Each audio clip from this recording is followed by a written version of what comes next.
Hello again, it's Garson, and we're going to talk specifically about the new Hexblade's curse, not just the subclass, right? We've already done a breakdown video on Hexblade, so today let's just do a quick and snappy one straight to the point. I will show you the power and the awesome animation of Hexblade's curse. Yeah, okay. And I can't think of many better builds to just start things off than the classic Chadadin. Using charisma, literally Chad. Okay, so what we'll do is we'll use our charisma pact weapon, bind hex weapon, and we get the ability to manually cast Hexblade Curse, but we also can trigger Hexblade Curse randomly with our bound Hexblade weapon. And hex weapons are just like pact weapons, they use your charisma. We can do a lot of consistent, powerful damage, right? And so you can see here, especially with Booming Blade, this actually gets the proficiency Hexblade bonus, as well as on your normal weapon damage, proficiency Hexblade Curse, right? So yeah, there's some really cool, unique traits to this curse. No, Gale, we're not making zombies just yet. Okay. There we go. And of course, with Oathbreaker, we can really keep stacking our charisma. So this is one of the more classic examples of just getting tons of consistent damage from +5, +5, +5, right? And then you're smacking them with a Boomadin, right? And you could even Booming Smite if you want to, Kapow, okay? And just do stupid chunks of damage. And you have a lot of utilities and whatnot on this. But, like I said, we're just going to get into it. We're going to talk about Hexblade's Curse. As always, I'm going to roll back the tape and pop out some notes. All right, so we're gonna dive into this. This should be nice and to the point, pretty snappy video for you guys. But of course, a big thank you to you guys, because I know some of the technical issues, I had to cancel the stream, and I really appreciate the patience. I really, I don't know what to do with myself when I'm not streaming. I really enjoy streaming. So I appreciate you guys. I can't wait to get back into it. Thank you for your patience, and thank you for you guys giving me access to patch 8. We will get into more questions. I'm just going to dive into the Curse Blade, the Hexblade's Curse, all right? So follow along on the right-hand side. If you could do me a favor, the only thing I ask is enjoy the video, and if you could do one more thing, just watch the whole video. It's the best way to support the channel, and it's a big thank you. But if not, just hop around whatever you find interesting, all right?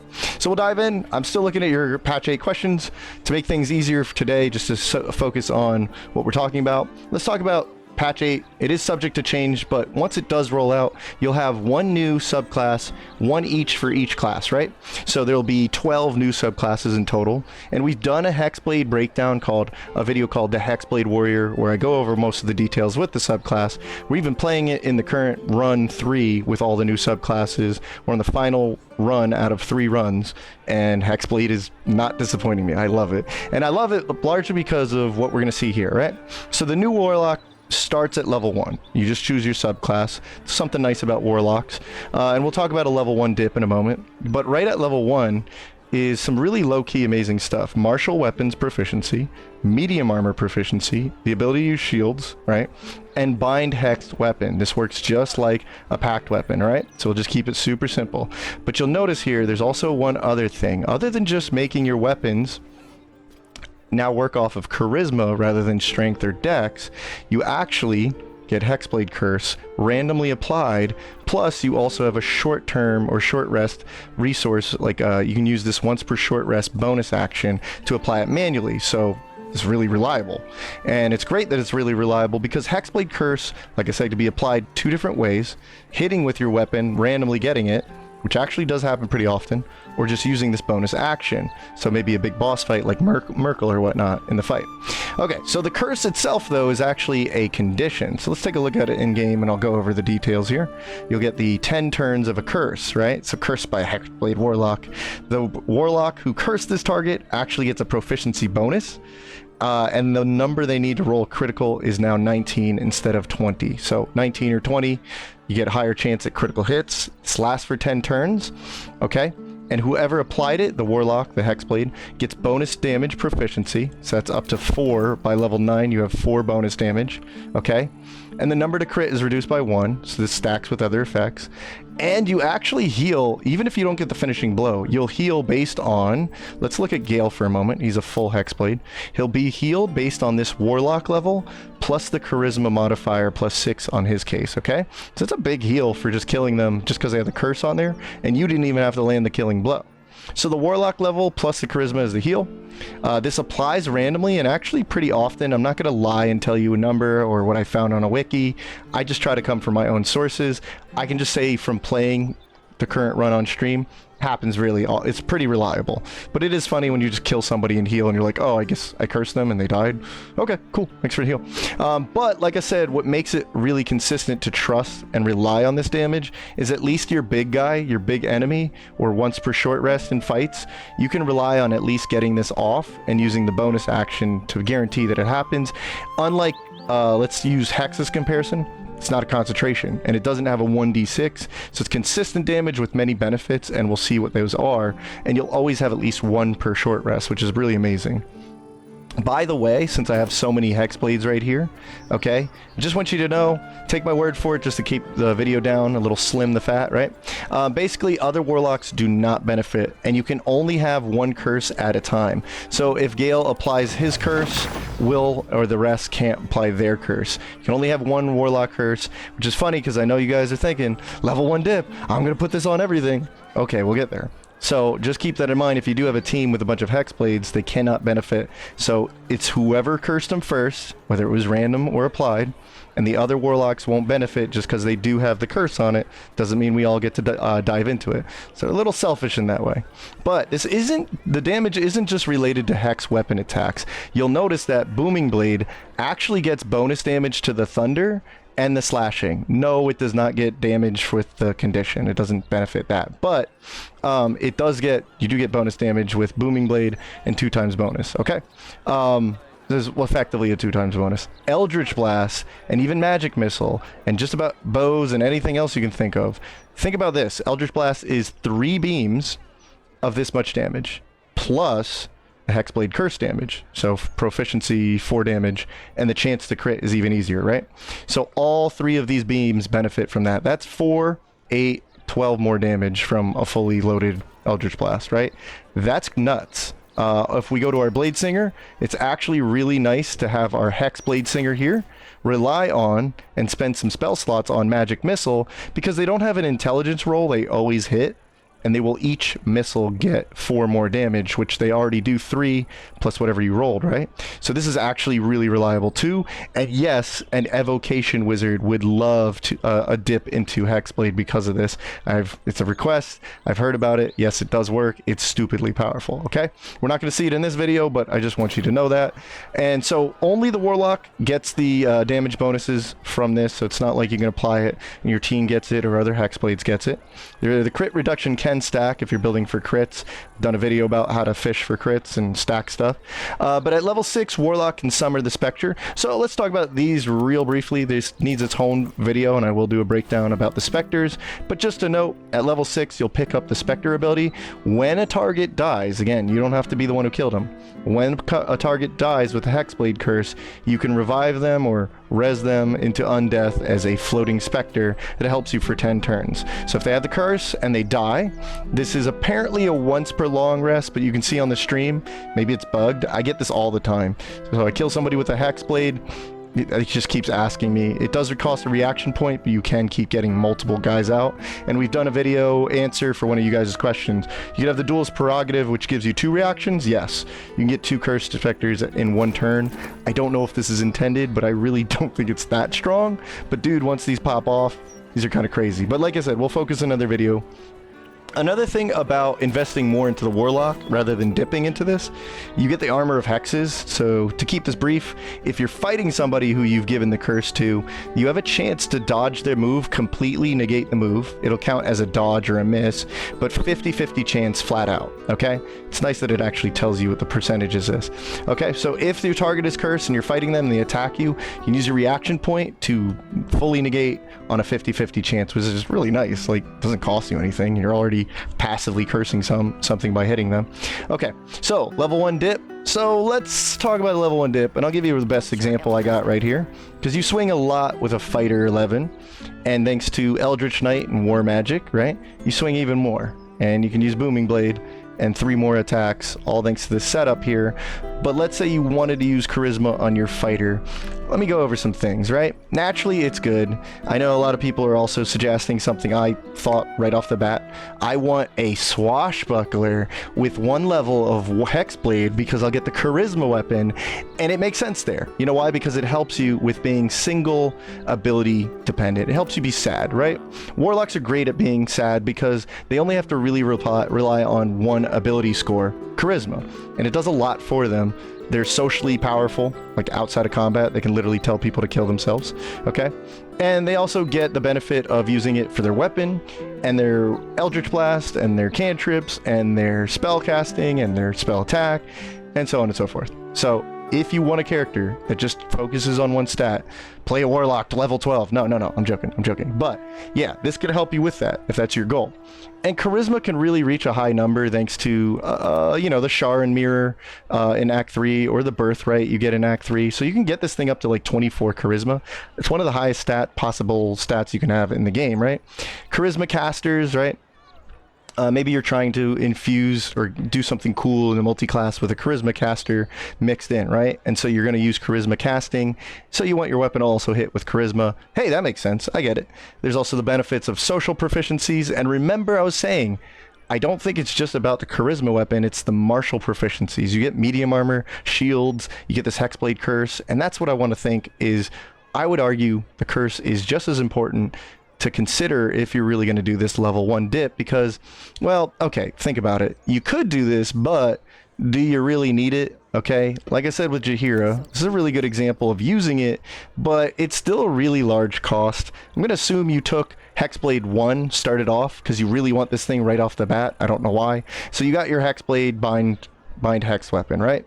You get it at level 1, and then you go Fighter, and you go all the way up to level 11. You're not going to get extra attack on your Fighter until level 5, and or level 6 now. You delayed it by a whole level, and you're not going to get improved extra attack until your max level, okay? So maybe just consider adding it later. I know from my experience, why not just wait till level 5, or considering if you're multi-classing, right? Why not just consider going Warlock level 5? I know I'm biased, and I love, you know, blade locks. I'll play one all the way to 12 levels or 11 levels, but that's me, right? But there is a real good point in that you would get Warlock slots at level 3. They come back on short rest. There's a lot of utility there. Warlock invocations like Devil Sight and the cool spells like comboing it with Darkness and Eldritch Blast, Agonizing Blast, and a bunch of other stuff, right? There's different ways you could take that. So why not just go 5 levels? And then if that's the case, do you need to go Hexblade? Think about what you're getting. Like I said, the curse would be a really good justification to go specifically into Hexblade for the packed weapon, okay? And then why not just go level 5 and then spice it up with a multi-class or something? Heck, play a pure Hexblade. It's really fun, trust me. It's really strong too. But anyway, weapon attackers. Okay, say you did the level 1 dip. Remember, it's going to delay your extra attack to level 6, and you will really feel this, especially because I advocate honor mode all the time. So in all my runs, I feel it when I'm in the Grimforge, or I'm getting into Act 2 a little earlier than I'm supposed to, or I'm fighting the Inquisitor at the Crash. You're gonna feel the difference of not having an extra attack, and it really sucks when that's the whole point of your character, okay? For Swords Bard, Valor Bards, and now the Bladesingers, right? Bladesingers, Swords Bard won't get this extra attack until now level 7 if you were to pick up Hexblade right off the riff, okay? So maybe just pick it up later, or honestly, in my opinion, a lot of times, if you're not specifically understanding why you're picking this up, you would just get more damage and utility out of strength and dex. Remember that strength could be the difference between just one-shotting somebody with a shove or throwing them off a cliff or something, plus all the extra inventory management really makes a lot less of a headache without mods or anything like that, okay? And a dex character, honestly, Dex gives you so much. I still need to make a video about Dex, but initiative, armor class based on your setup, right? And then just the fact that dexterity gives you weapon abilities and whatnot. Okay, so just consider really why you're trying to grab this charisma weapon of all things. Because you might have just a better experience being like, I know it's cliche, I know it's the normal way to do things, but there's nothing wrong with that. Just go for strength and dex. So just try to speak out of experience. You play you, I'm not the multi-class police or anything like that. The reason I do these videos, right, is because I want you to have the most fun, and I want you to be honor mode, and you don't want to be... I never try to advocate for feature bloat because I've done it myself and I don't like it. It just feels bad, man. So I just try to focus on a good old, just be good at one thing. Really, that's all it takes to build a good character. You got 4 of them in a normal playthrough, even in honor mode. So just make each one do something they're really good at and they'll all work together. Trust me, they synergize just naturally because of that. Okay, but shut up, Garson. I don't need your advice on builds. Fine, let's get into some fun builds then, all right? So more examples in the Hexblade Warrior and the Swashbuckler breakdown videos where I go over the new subclasses, kind of preview them, show you the mechanics of what makes them so special, what they add to the mix, right? So I've done some really cool Hexblade ideas there with the intention of like, oh, we have this packed weapon at level 1 and the curse and all that stuff, right? So go check those out if you want to, just for more examples. And today, let's get into some cool examples. Some of these were requested, or everybody keeps telling me like, oh, you got to run Bladesinger with Hexblade. I want to see it. Okay, so we just like running Hexblade on everything. So I know, I get it. I'll give you what you want. So wish we could do a Hexbow. To be honest, I really do. It'd be awesome, but I just can't seem to find a way to make this work. Even when you have a packed weapon, you don't get extra attack on your bows, just your packed weapon, right? So without mods, we can't really do something cool, which would have been amazing because the curse really does just add damage to everything. All right, anyway, Curse Blade, Eldritch Knight, and we're going to go Eldritch Knight level 11. All the way gets us 3 attacks, and with Hexblade we actually get access to Booming Blade, the Charisma weapon. You'll get Shadow Blade from Eldritch Knight, you'll get Booming Blade from Eldritch Knight. Doesn't really matter on Charisma there, but say you wanted it, okay, you want Charisma weapon on your Eldritch Knight. The good thing there is you'll still get 11 levels in Fighter, tons of feats, you still get 3 feats. And I'd probably take Hex around level 6, so I get my extra attack first, but you do you, right? So yes, just go 1 Hex, that's totally fine, because you can get a Hexblade bonus. Hexblade bonuses, the extra damage and crit potential, and just smash for 4 attacks using War Magic and Booming Blade. Booming Blade, I've been asked a lot, we've even showed answers. This will activate your War Magic ability on Eldritch Knight level 7, and so you will use your bonus attack.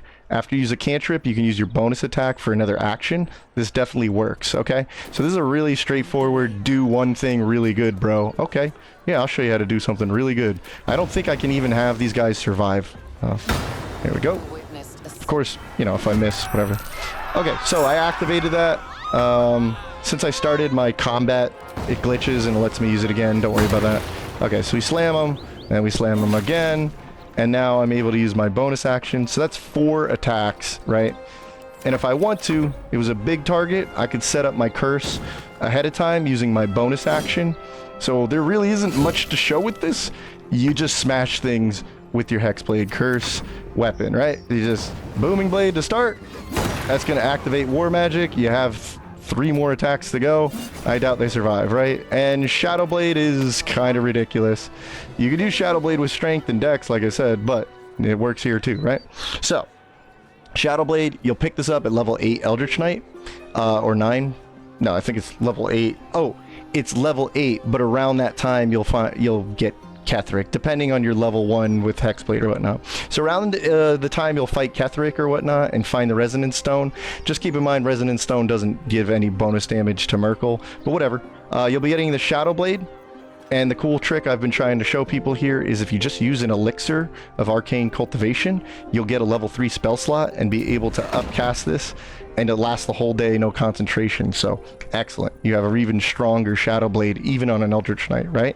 So you can use your one little Warlock spell slot to get a shield reaction. You do get an Eldritch Blast for what it's worth, but you get the Hexblade Curse, and as a Eldritch Knight, you can actually cast Magic Missile and get some bonus damage that way, or even with this, even though you don't have Agonizing Blast, you have the Booming Blade, extra damage from it. So yes, actually, picking up Hexblade, not just for a Charisma weapon, but for the Curse adding damage to these other factors, that's what I'm talking about. You swing 4 times like that, you're going to add up extra damage than just going pure fighter or whatever, okay? So it can still use Devil Sight with the Ring of Darkness. I was just being a little cheeky here, but yeah, if you have Ring of Darkness, you can still cast Darkness as an Eldritch Knight and use the Eversight ring and pretend you had Devil Sight. Just saying, right? And obviously, if you haven't figured out by now, you'd use Arcane Synergy, which is a big major bonus to focusing in on a Charisma Blade weapon. This is going to give you even more damage in all of these builds. So without further ado, let's reload this, okay? Yes, of course, a Hexblade It's in the name, Hexblade. So, if we take 2 levels of Hexblade, you see how we're kind of just adding 1 level in every time. But yeah, Bladesinger 10, we still get all the major benefits of Bladesinger, but we still get some really powerful benefits from going not just Hexblade 1, but Warlock 2. So, you are Charisma Bladesinger, and this is something I really love about Bladesinger. Why I rated it so highly is that you're not dependent on just being it only works one way and there's no way to make it better or different. So you can make a very powerful Bladesinger that has nothing to do really with intelligence, right? All you have to do is just use the subclass to turn wizard into a sort of Spellblade or an enhancement fighter, right? What you're going to use your spells for is Misty Step, or you're going to be able to haste yourself with Blade Song concentration, or you're going to be able to cast an Elemental Buddy. None of these things have anything to do with intelligence and spell save DC, right? So I'm rather bad at my spell save DC and attack here. But that's great, because I only need 2 levels of Warlock to have the most disgusting Eldritch Blaster, right? And I can benefit Eldritch Blast with Hexblade. Hell, Magic Missile doesn't require intelligence, right? So I can get all these major benefits. And of course, my favorite thing on Bladesingers is that they used what's called a haste song combo. We used haste and blade song, and now we have 2 actions, so we get 2 weapon attacks. And here we go. And we get a whole nother action to blast people from afar with Eldritch Blast, right? So, here we go. Alright, and Bladesingers can use Great Weapon Master, even though it doesn't look like it. So if we turn that off, we'd be a little more accurate. But yeah, if we want to, we can also blast the son of a gun with the Daredevil gloves. So we can swing twice with our weapon, one of which is a booming blade, and then we can zap them. Right? And then you have ridiculous movement because you have haste and blade song up. You have crazy armor class. I think it's, what, 21 on Minthara right now? 26? What is this right now? Hold on. Yeah, bring it back. We're 24 armor class. We started, I think, at like 18. It's kind of crazy. Yeah, Blade Song is obviously tons of fun. There we go. So we can go 1 attack, 2 attack, and we can even use our Eldritch Blast up close. And that all got bonus damage because he was cursed. And then we get to heal ourselves. Not by much, though. But, you know, whatever. Yeah, so having the extra action, something I love about Bladesinger, is being able to cast a magic spell or a cantrip while doing 2 weapon attacks. It's a really powerful combo, and obviously you don't need to go into intelligence, so if you spliced it with a little bit of Warlock and Hexblade, you can get a lot of damage with that Hexblade and that Eldritch Blast and that Haste combo, so I freaking love this. This is crazy, okay? So once again, level 2 is going to get you Devil Sight, which is also amazing in and of itself. You can use the Darkness combo on the set. You can use Agonizing Blast, so you have a really powerful Eldritch Blast, especially with Potent Robes, buffing not only Eldritch Blast, but also your blade cantrip. And you can play as more of like an enhancement fighter. It just uses your spell slots for enhancement spells. Okay, so obviously very strong, great Eldritch Blast, bonus magic missile damage when you've cursed them. You can just be a real powerhouse in a variety of different ways. And I use the typical haste song combo, 2 weapon attacks, 3 Eldritch Blasts, or just cast magic missiles or something. So stupidly strong, okay? Then we have good old classic Chad maxing.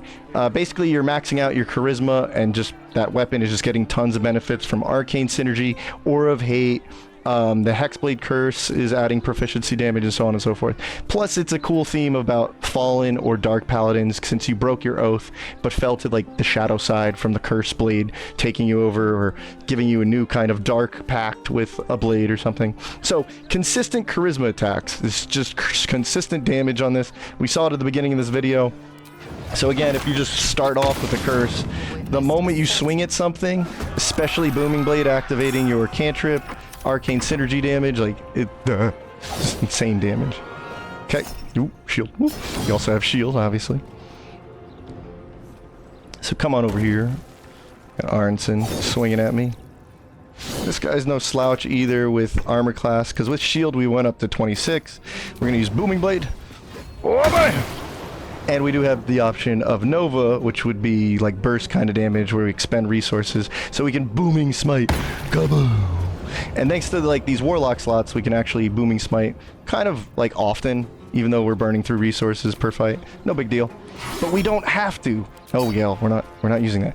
Okay, we won't have to go Nova or Burst because we have really consistent damage from just constantly stacking Charisma, right? So I want you to think about the reason this classic combo works and works so well, and it's advised all the time. Yeah, get Paladin with Hexblade and or Pact of the Weapon. Okay, is because think about this. We're getting 5 when we swing with our weapon using a bound Pact weapon, right?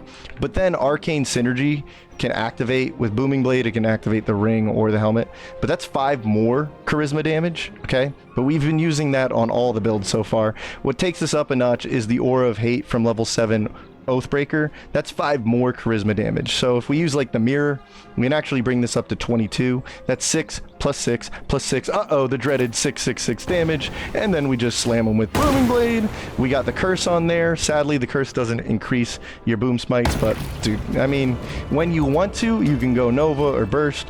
When you don't, you can just be consistently strong with really massive power attacks, right? So this is why people really like this. Good to see it's even stronger with the new update. But yeah, you still have a reliable cantrip with Agonizing Blast. You have some really cool options like Control Undead, Dreadful Aspect, Spiteful Suffering. Some real good flavor there, right? You can go Nova or Burst with Booming Smites or even Inflict Wounds. I love Inflict Wounds. So we can go to the 3rd level with this. A 5d10. You can feel like Necrotic Smite with that. That's why I love my Death Cleric. Yeah. So here's another way to do that. But I like going level 3 for giving the Darkness Devil Sight combo. This gives you advantage. You can fight in the darkness, create a zone of control. And yeah, there's just some cool features there, but this is a classic and it's only stronger with the new Hexblade dip, okay? So how do you use and level up and play these? So the current run, we have a new we have playlists thanks to you guys running through the streams, all these cool runs through honor mode. The current run though is a dirge run with the Hexblade, and he is no slouch. Even just pure 12 levels like Gale here is a monstrosity thanks to the Hexblade's curse, right? So you can check that out and actually see how I've been leveling a character that will likely turn into what Gale is here. Shout out to Pokemonk real quick. I'm going to cover this another time, but the Hexblade, he's awesome. He's a cool modder who knows how to just tailor things and get cool ideas and actually make them work. Love this guy. All right, but I'll be talking about that later. But come watch the live stream. We have fun. Pokemon jumped into a chat one time and that's how he started modding something. Like, see, I just meet cool people when you guys jump in the chat and I love that. And we have a lot of fun together because we run through the game. We run ideas like this in practice, not just in theory crafting. And we do it on honor mode so you can do whatever you want. You build the character you want and beat honor mode. That's what I love hearing about. I love when you guys tell me, oh, I beat the game with Arcane Trickster 12. And I'm like, yes! So I just like answering comments and questions, and I do compile those patch 8 questions. But overall, you guys are my sponsors, and that's the way I'm going to keep it. And I love you guys for that. So thank you for watching. You watched the whole video. That means a lot to me. And if you want to support with member support, I really appreciate it. It's as cheap as I can make it on YouTube. So thank you so much. I'll be trying to get some new features too. So keep in mind with that. But I will see you guys next time in the stream. Otherwise, you have a blessed day and I'll check you later.